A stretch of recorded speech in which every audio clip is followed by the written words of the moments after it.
En 1900, pour vous dire, il y a à peu près 400 millions d'Européens, il y a 100 millions d'Africains.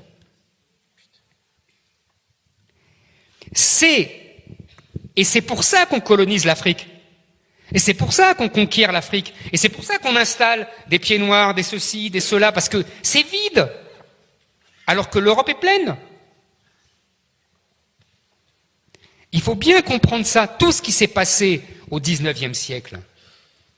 La conquête des États-Unis, Ellis Island, vous savez, tout le monde qui débarque comme ça à New York, etc. Mais c'est parce que le territoire américain est vide. Il est vide. Il y a 3 tribus d'Indiens qui vont massacrer copieusement. Mais aujourd'hui, les Indiens, c'est nous. Quand on vous dit, vous avez déjà entendu des politiques et autres dire il faut un Ellis Island français, nous sommes une terre d'émigration, nous allons être comme New York, nous allons faire un musée, etc. Moi, je leur dis toujours, mais vous avez tout à fait raison, mais les Indiens sont qui? Vous nous avez pris pour les Indiens, quoi. Mais c'est ça. Ne riez pas. C'est ça qui va se passer. Nous sommes promis au statut... Eric, moi je te connais, toi tu ne me connais pas, mais c'est pas grave. Mais moi je vais te mettre dans une situation très délicate. Ma question, vous avez une maison privée ou vous habitez en bâtiment? Un immeuble. Ça a été construit par des immigrés. Ils ont construit nos maisons. Si, non mais attendez. Ils ont construit nos maisons. Pourquoi aujourd'hui les dénigrer? Pourquoi tout simplement il n'y a pas un peu plus de douceur dans ces gens qui sont vieux, qui sont morts maintenant, la plupart même, ces immigrés qui ont quand même construit un petit peu nos HLM, on va dire. Allez, on va être gentils. Et maintenant, pour les immigrés, il faut, si vous voulez, que quand vous me dites ils ont construit la France et tout, il faut arrêter avec ça. Je vais vous dire en 2 mots. Mon immeuble, il date de 1840. Il n'y avait pas d'immigrés. Et pour construire la cathédrale de Notre-Dame de Paris, on n'a pas vu beaucoup de travailleurs algériens. Soyez honnêtes. Non, je vous taquine, je vais vous dire pourquoi. Vous, je vous taquine parce que votre question était gentille. En revanche, je dis ça parce qu'il y a une propagande. Je parlais au tout début de mon intervention sur les immigrés qui ont fait la... Vous avez raison, ils sont venus, ils ont travaillé très dur, etc. C'est pas le sujet. Mais ne disons pas ils ont fait la France. Ça, c'est injuste. Vous comprenez? C'est cruel pour les Français, tout simplement, qui ont fait ce pays et qui sont là depuis 1000 ans. Vous comprenez? Il faut respecter tout le monde. Et il ne faut pas tomber dans la propagande. On a un destin de diaspora. Ils auront la nationalité française, ils auront la nationalité américaine, mais ils ne seront pas français. Sois français, mais ne deviens jamais. Ça, c'est pas de l'immigration. Ça s'appelle de la colonisation. Parce que qu'est-ce que c'est que la colonisation? Quand les pieds noirs, je connais bien le sujet, vont en Algérie, ils se disent pas on va devenir arabo-musulman. Ils se disent on va rester français. C'est des colonisateurs. Quand les Anglais vont en Inde, ils se disent pas on va devenir indien. Non, ils se disent on va rester anglais. Ça s'appelle une colonisation. Donc, quand des gens viennent en France et disent moi je veux la nationalité française, mais mon fils s'appellera Mohamed ou Absatou. D'ailleurs, islamiste en arabe ça n'existe pas. Voilà. L'islamisme non plus. L'islam, c'est tout. C'est une nuance qui n'existe pas. Et d'ailleurs, en français, cette nuance a été inventée uniquement pour des raisons sémantiques, pour aligner l'islam sur toutes les autres religions. On disait christianisme, catholicisme, protestantisme, judaïsme, bouddhisme, et on disait islam. Donc on a dit islamisme au XVIIIe siècle pour ça. Et pendant tout le XIXe siècle, tous les grands écrivains disent islamisme, ils disent islam et islamisme indifféremment.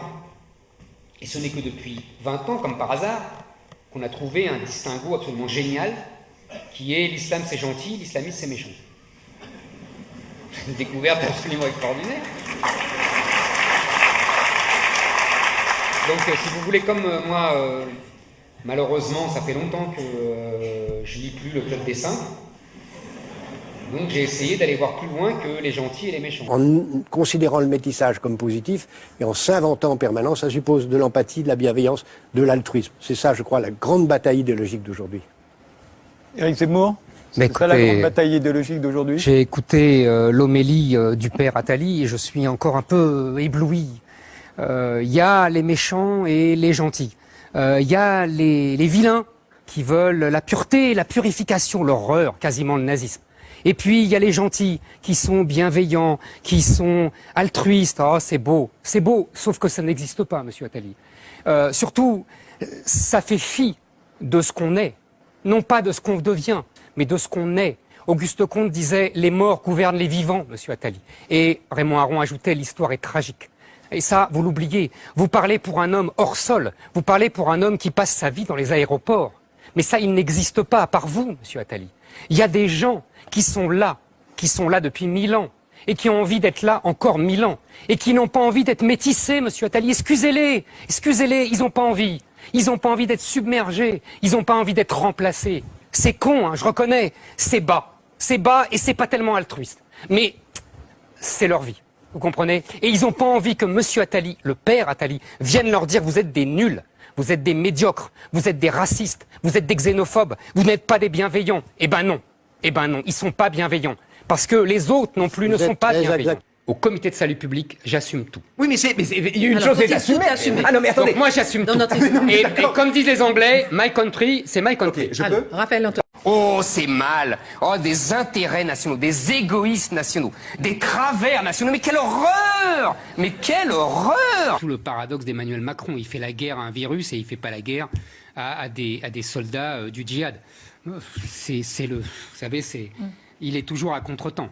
Évidemment que c'est un attentat islamiste. Évidemment, quand quelqu'un tue 2 personnes en criant Allah Akbar et que la presse dit on s'interroge sur ses motivations. Bah ouais. Ça, c'est sûr qu'il voulait manifester, il voulait protester contre la baisse du niveau du baccalauréat ou le réchauffement climatique. En criant Allah Akbar, on sent bien que les motivations, ça peut être que ça. Le parquet. Et puis, alors, on a eu...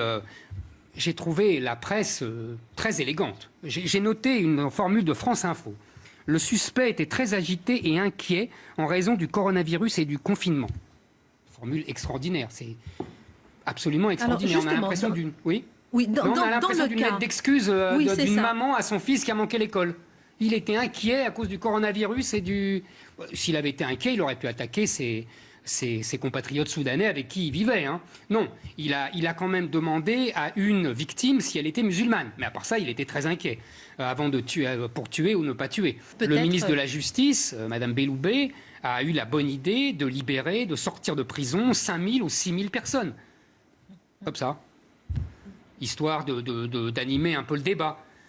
Mais c'est un système de pensée et quand les personnes craquent, paf, ils se réfèrent à ça, et ils passent à l'acte et ils deviennent des soldats de Daesh. C'est ça le miracle de Daesh.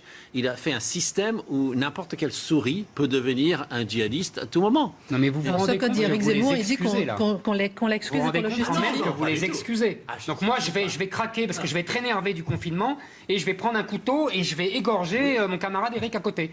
Et parce que soudain, j'aurais été vraiment énervé par le confinement. Zemmour. Bonjour. Alors, moins d'une semaine après la nomination du gouvernement, on a le sentiment qu'il y a dans l'air comme un début de Taubira bashing, hein, pour reprendre cette expression américaine, autrement dit une concentration des attaques et des critiques contre la ministre de la Justice. Mais Éric, vous estimez, vous, que c'est elle, en fait, qui a tendu le bâton en apparaissant trop manichéenne? Il faut combler le vide juridique. Il faut réprimer, il faut sanctionner ce délit grave, il faut défendre les victimes. Dès son arrivée place Vendôme, Christiane Taubira s'est montrée impitoyable.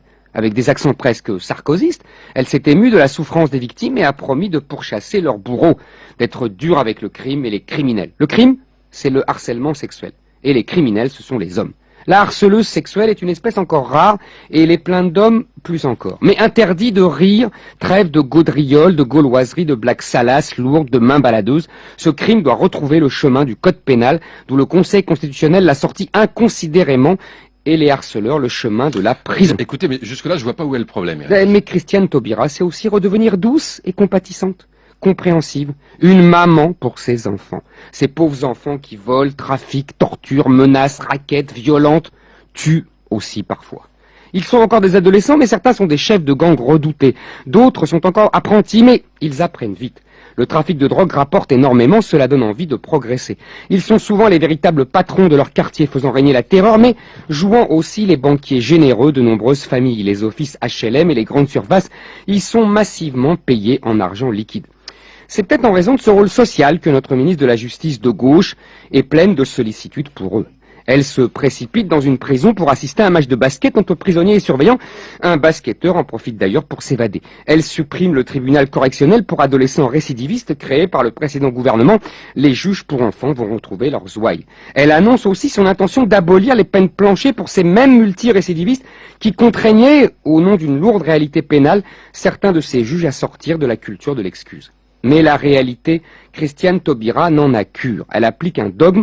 Ses évangiles sont la fameuse ordonnance de 1945 sur la délinquance juvénile qui privilégie l'éducation. Pour Taubira, comme pour son mentor Pierre Joxe, ancien ministre de Mitterrand, avocat sur le tard, ces pauvres enfants sont victimes d'une société qui les rejette par xénophobie et racisme. En quelques jours, Taubira a choisi ses victimes, ses bourreaux.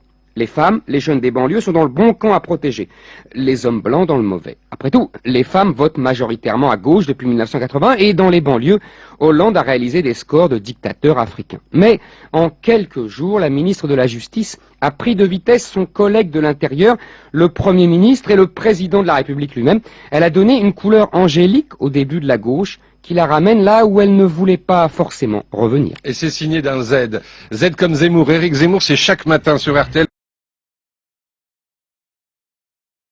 Bonjour à tous.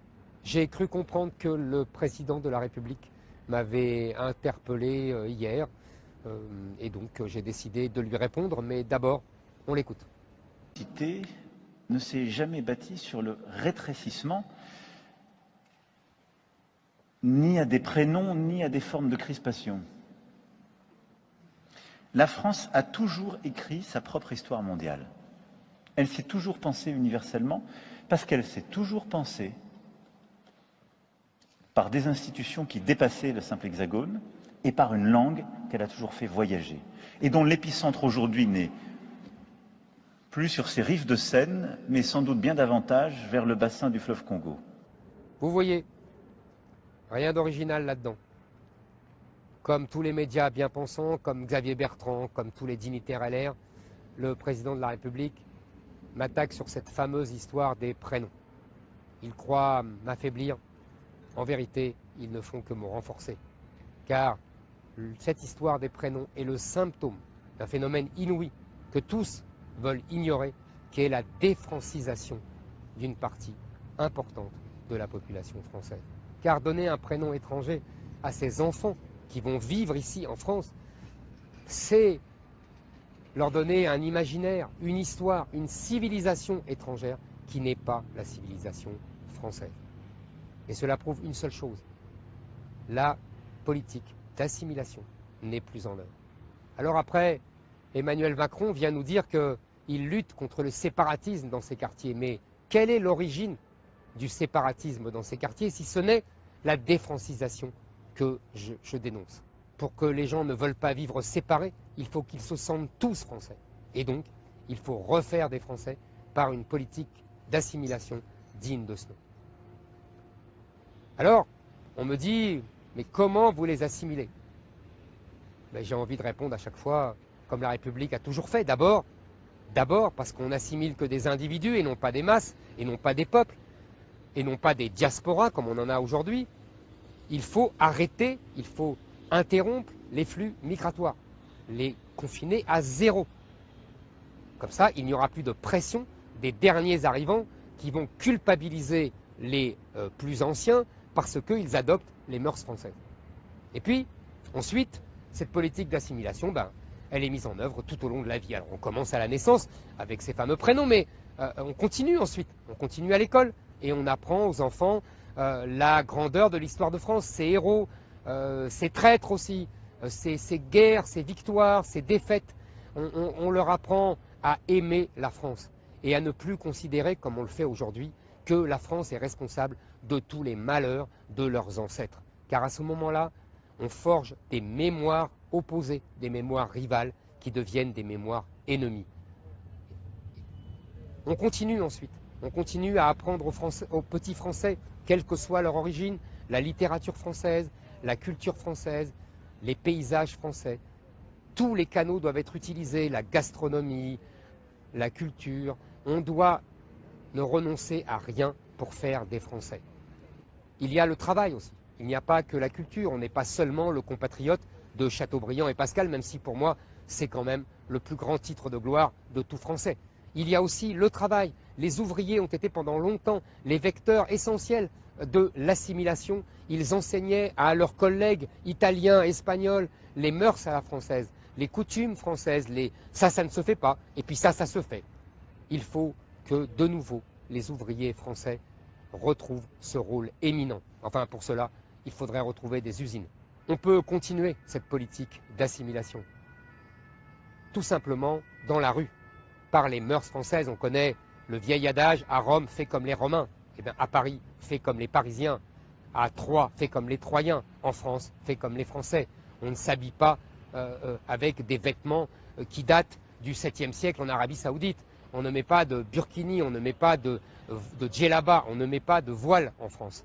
On n'interdit pas l'entrée des femmes dans les cafés. On ne met pas des enseignes en arabe. Non, on ne fait pas tout ça. On vit à la française. Quand je vois, par exemple, que la jeune femme chaïnaise brûlée par son mari, pourquoi a-t-elle été brûlée par son mari? Parce qu'il l'a dit lui-même, elle voulait vivre à la française. Bref, elle voulait s'assimiler.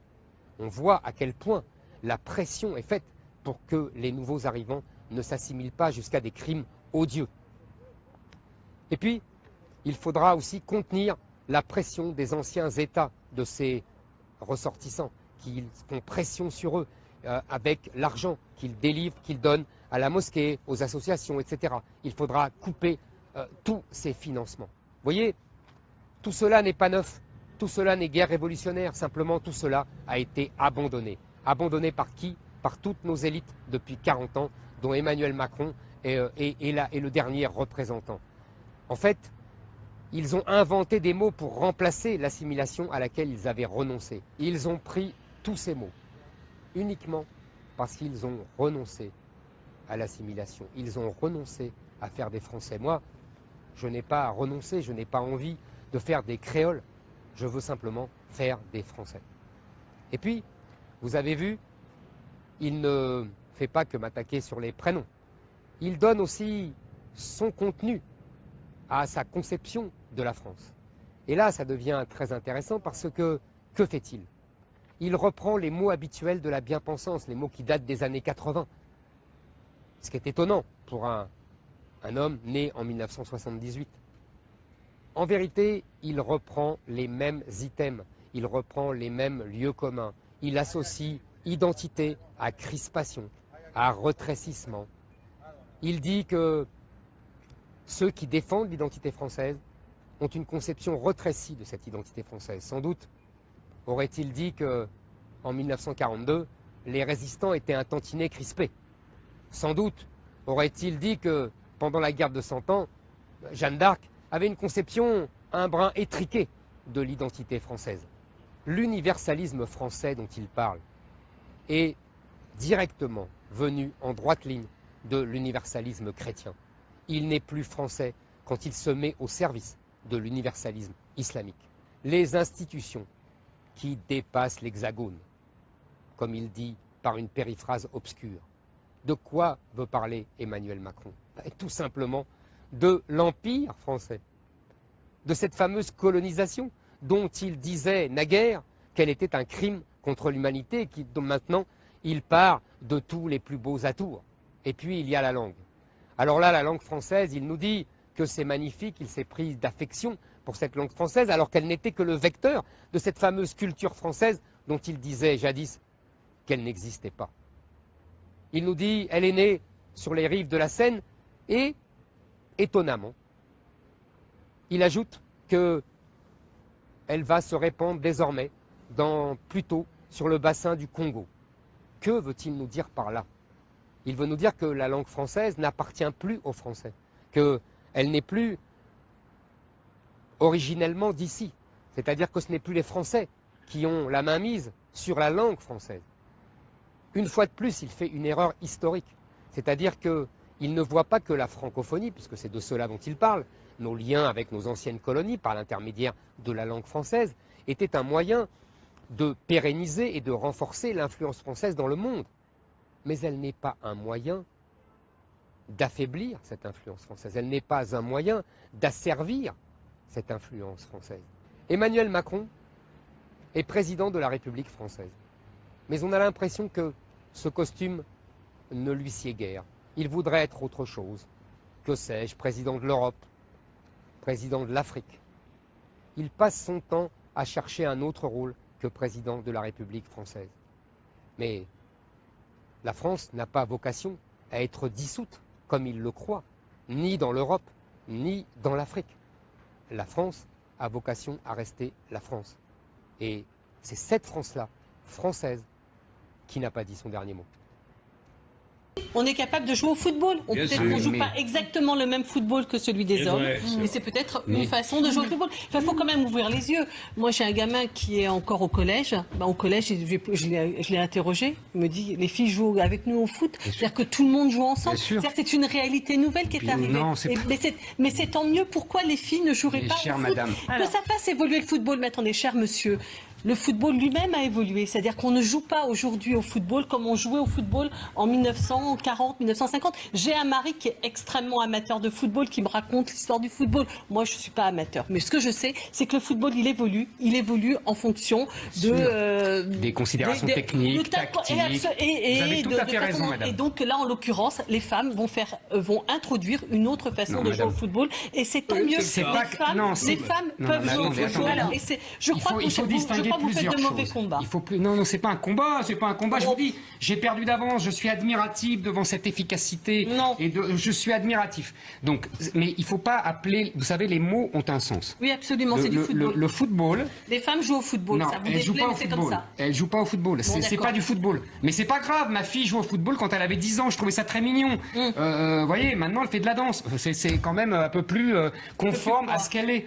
Ben oui, je suis désolé. Je vous assure, chère madame. Oui, mais je pense que il faut regarder les matchs. Des stéréotypes de genre, c'est une fille, ça fait de la danse et ça fait pas du football. Chère madame, mais oui, mais les physiques ont une influence. Et vous savez, les stéréotypes sont la sagesse millénaire des êtres humains. Que le genre existe, ça c'est une chose. Non, le sexe existe, pas le genre. Le genre, c'est une invention. Que le sexe existe quand même, ça ne veut pas dire que les femmes jouent au football comme les hommes, ni que les hommes font de la danse comme les femmes. Sauf que les hommes et les femmes peuvent faire de la danse et du football. Je leur interdis nullement de jouer au football. Non, mais on vous remercie. Mais qu'on n'appelle pas ça du football.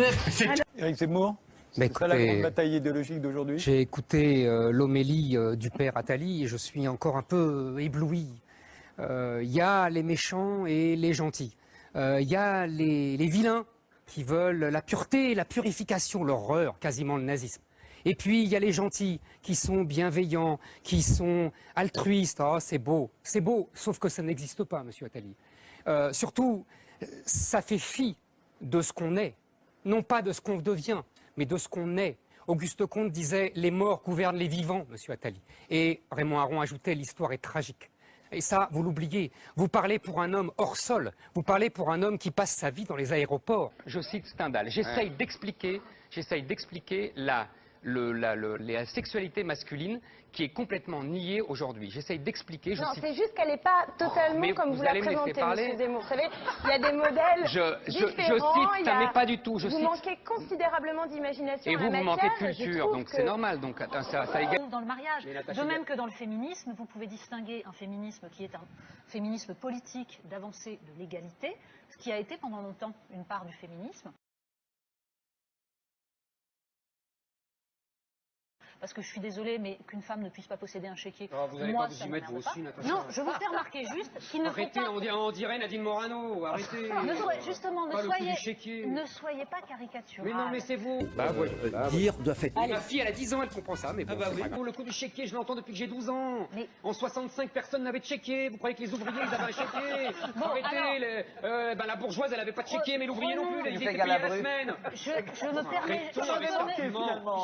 Mais parce que c'est un argument, je vous dis, c'est du Nadine Morano. Parce qu'autrement, si on dit que tout est toujours bien et que la télévision n'est qu'uniquement un robinet à promotion, les gens n'achètent plus rien. C'est vrai que nous, on n'est pas comme lui, on n'est pas des professionnels de la bonne humeur pour enfants de 4 ans. Alors évidemment, c'est difficile. Les femmes à Paris, évidemment, ça va m'amuser d'en parler avec Éric Zemmour, parce que c'est quand même... Pour certains, c'est une marque de progrès, de progressisme. Bien sûr. Ou pour d'autres, c'est carrément un non-événement, parce que justement, maintenant les femmes sont là, elles existent, il y en a beaucoup, et elles vont être majoritaires ou largement, peut-être même seules à Paris. Et je vous entends dire, oui, il y a beaucoup de femmes parce que le politique n'a plus beaucoup d'importance. C'est la marque de l'affaiblissement du politique. Vous charriez un peu quand même. À la mairie, les femmes ou les maires, alors les maires AIRES et RES, Absolument. évidemment, ils ont du pouvoir quand même, non? Non, mais attendez, quel pouvoir elles ont? Non, mais écoutez-moi, il y a une concomitance. Alors après, moi, j'estime que c'est lié. On peut dire que c'est un hasard. Il n'empêche que vous aurez remarqué que aujourd'hui, depuis 20 ans, il y a une montée de la présence féminine dans la vie politique, dans les classes politiques, encore plus d'ailleurs dans les pays du Nord, vous avez remarqué, et puis ça descend petit à petit vers les pays du Sud. Or, parallèlement, concomitamment, le pouvoir s'évapore du politique. Mais c'est aussi la progression de la société, tout simplement. Mais je sais que je connais votre thèse sur l'affaiblissement du politique, ça se discute. Mais c'est indépendant, c'est aussi une parité qui avance dans les différentes sociétés, et heureusement. Mais pas du tout. Dans les milieux où il y a vraiment le pouvoir, il n'y a pas de femmes. Dans la finance, c'est infinitésimal, c'est marginal. D'ailleurs, les féministes m'ont beaucoup amusé en 2008. Elles ont dit s'il y avait eu des femmes dans la finance, il n'y aurait pas eu la crise. Donc, on ne peut pas dire tout et tout le contraire de tout. Donc, vous voyez, mais parce que je pense qu'il y a un lien. Alors là, on remonte à la nuit des temps entre le pouvoir et la virilité. Je pense que, en fait, les hommes ont inventé le pouvoir. Mais ça vous inquiète, rassurez-moi. C'est-à-dire que le pouvoir ne doit pas rester seulement dans la main des hommes. Mais bien sûr qu'aussi, sinon il se dilapide. Les femmes sont les régentes. C'est dans l'histoire de France, ça a toujours été comme ça. Oui, mais il faut le partager. Elles n'expriment pas le pouvoir. Elles n'incarnent pas le pouvoir. C'est comme ça. Je vous dis, le pouvoir s'évapore dès qu'elles arrivent. Attention, il y a des exceptions. Comprenez bien ce que je dis. Je parle de dominant, de domination, c'est-à-dire du féminin et du masculin. Ça serait plus exact de dire comme ça. Le masculin est lié au pouvoir. Il peut y avoir des femmes qui exercent un pouvoir. Parce qu'elles ont des valeurs masculines. Voilà, exactement. C'est plus précis de le dire comme ça. Et quand le féminin les valeurs domine, féminines, elles sont incompatibles avec le pouvoir. Elles sont incompatibles avec, l'incarnation du pouvoir. Et alors, évidemment, il y a beaucoup d'hommes, vous aurez remarqué qu'aujourd'hui, en fait, les hommes politiques, pour la plupart, sont dans l'ordre du féminin. Vous comprenez bien. Ils sont dans l'ordre du social. En fait, les politiques aujourd'hui sont des grandes assistantes sociales. Kierkegaard qui disait « L'homme est raison, la femme est substance ». Vous êtes l'incarnation paroxystique et caricaturale de ce que j'appelle le journalisme féminin. C'est-à-dire que vous ressentez, vous aimez, vous sentez, vous embrassez, vous cajolez, vous pénétrez, vous êtes pénétré, que sais-je. C'est comme ça que commence votre livre, c'est pour ça que je le dis. Et ce ne sont que émulsions sentimentales et psychanalytiques à foison. J'adore quand vous êtes comme ça. Mais moi aussi, j'adore quand voilà, c'est parce que c'est vraiment votre livre, c'est en fait tout ce que je déteste. Vous n'avez rien compris à la politique. J'ai tout compris. Écoutez, je suis les politiques. Avant vous n'étiez pas né quand je suivais les politiques. Oui, bien sûr, depuis mon bureau. Mais bien sûr, tu parles comme ils s'y reconnaissent. Je les connais un peu mieux que vous, les politiques. Je crois pas, donc, ouais. Non, mais moi, je ne couche pas avec. Oh là là. Mais dans quel monde on vit où les procès staliniens sont devenus monnaie courante? Il m'a dit Éric Zemmour dit n'importe quoi. Voyons. J'ai appelé un autre imam. Voyons. En tout cas, j'ai trouvé...